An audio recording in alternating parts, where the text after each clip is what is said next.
Kuya, pwedeng patulong? Ano ba yan? Yung mineral po kasi ang bigat eh. Saan ba? Doon po oh. Ito ba? Opo, ayan po oh. Saan ko dadalhin? Doon po. Okay.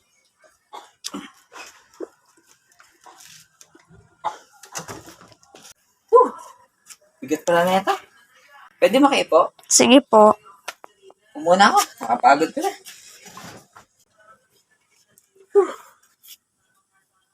Kuya, ito po yung tubig. Ay, salamat. Tama, huwag na ako. Pati din po ito po yung tinapay. Uy, may paginto pa talaga. Thank you, ha. Kuya, may dumi po yung ano mo. Yung mata mo. Ito po pang tissue. Thank you, thank you.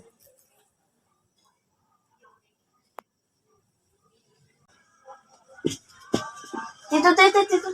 Nag-viral yung video mo. Ha? Oo. Yung video?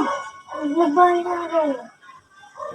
Siya nga pala si Kuya Tetet, ang aming delivery ng aming tubig. 5 taon na siyang nagtatrabaho sa tubigan dahil ito lang daw ang kanyang inaasahan. At dito napansin kong pagod na nga si Kuya, kaya't sabi ko sa kanya magpahinga ka muna. Dahil umaga pa nga lang daw nagdi-deliver na siya. Binigyan ko nga ng tubig si Kuya upang mapawi ang uhaw na kanyang dinadala. Binigyan ko na nga rin siya ng tinapay upang maiuwi niya sa kanyang pamilya.